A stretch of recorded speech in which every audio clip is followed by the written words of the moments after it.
Hello class 9th बच्चों, आज हम हिंदी गद्य खंड से स्मृति पाठ पढ़ेंगे। स्मृति के लेखक श्री राम शर्मा हैं। हम श्री राम शर्मा का जीवन परिचय पढ़ लेते हैं।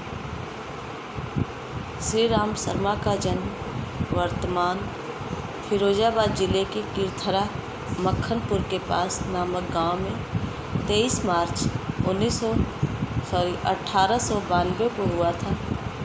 आपकी प्रारंभिक शिक्षा मक्खनपुर के विद्यालय में हुई। इसके बाद आपने स्नातक परीक्षा BA इलाहाबाद विश्वविद्यालय से पास की। आपका झुकाव लेखन और पत्रकारिता की ओर था, अतः बहुत समय तक विशाल भारत के संपादक रहे। आपने पत्रकारिता और राष्ट्रीय आंदोलन को उचित दिशा प्रदान की। उनका घर साहित्य राष्ट्रीय आंदोलन के क्रांतिकारियों का मंत्रणा स्थल था। स्वतंत्रता आंदोलन में भी आपने सक्रिय भाग लिया। सच्चे देशभक्त और शिकार साहित्य के जनक इस महापुरुष का सन 1967 में स्वर्गवास हो गया। 1967 यानी 1967। श्री राम शर्मा शिकार साहित्य के प्रणेता माने जाते हैं।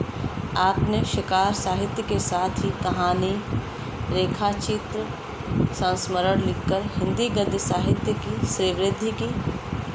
इसके साथ ही विशाल भारत के कुशल संपादक भी रहे। शिकार साहित्य में आपने पशुओं के विभिन्न मनोभावों का बड़ा ही मनोवैज्ञानिक एवं सूक्ष्म चित्रण किया है।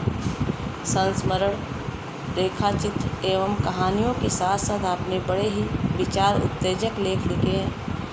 आपकी रचनाएं इस प्रकार हैं: शिकार साहित्य, प्राणों का सौदा, जंगल के जीव, बोलती प्रतिमा और शिकार।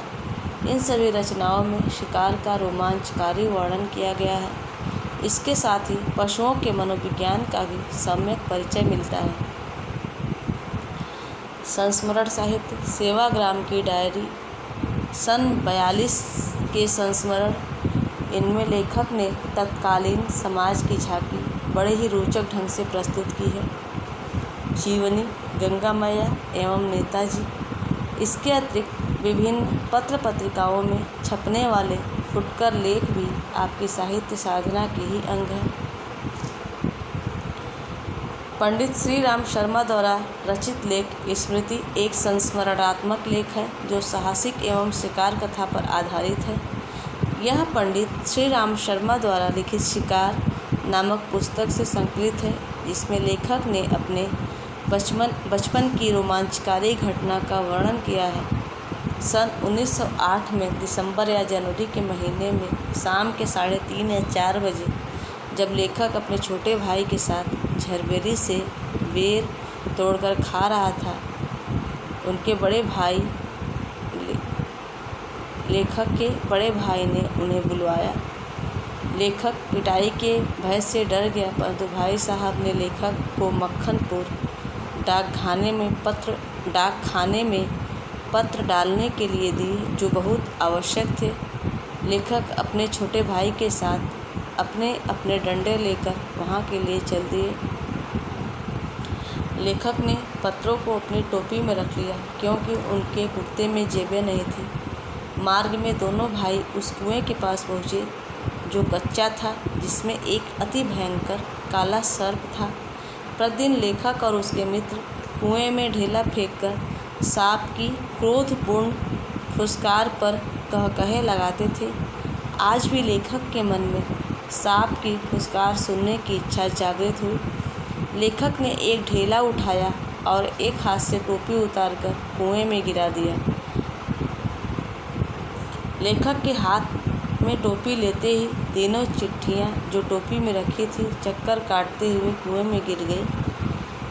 निराशा व पिटने के भय से दोनों भाई कुएं के पाट पर बैठकर रोने लगे। लेखक का मन करता कि माँ आकर गले लगाकर कहे कि कोई बात नहीं या घर जाकर झूठ बोल दें, परंतु लेखक झूठ बोलना नहीं जानता था तथा सच बताने पर उसे पिटाई का भय था। तब लेखक ने कुएं में घुसकर चिट्ठियां निकालने का दृढ़ निश्चय किया। लेखक ने अपने भाई व अपनी धोतियाँ तथा रस्सी बांधी और रस्सी के एक सिरे पर डंडा बांधकर कुएं में डाल दिया और दूसरा सिरा कुएं की डेंग से बांध दिया और स्वयं धोती के सहारे कुएं में घुस गया। कुएं के धरातल से 4-5 गज की ऊंचाई से लेखक ने देखा कि सांप उसका मुकाबला करने के लिए फन फैलाकर तैयार था। लेखक को सांप को मारने व चिट्ठियां लेने के लिए कुएं के धरातल पर उतरना ही था, क्योंकि चिट्ठियां वहीं गिरी हुई थी। जैसे जैसे लेखक नीचे उतरता वैसे वैसे उसका चित्त एकाग्र होता जाता। कुएं का व्यास कम होता है, इसलिए डंडा चलाने का स्थान न था। तब लेखक ने सांप को न छेड़ने का निर्णय लिया। लेखक ने डंडे से चिट्ठियां सरकाने का प्रयास किया और सांप की फुसकार से लेखक के हाथ से डंडा छूट गया। लेखक ने दूसरा प्रयास किया और सांप डंडे से चिपट गया। डंडे के लेखक की ओर खींच आने से सांप की मुद्रा बदल गई और लेखक ने लिफाफे और पोस्ट कार्ड चुन लिया। लेखक ने चिट्ठियों को धोती से बांध दिया, जिसे छोटे भाई ने ऊपर खींच लिया तथा डंडा उठाकर हाथों के सहारे ऊपर चढ़ गया।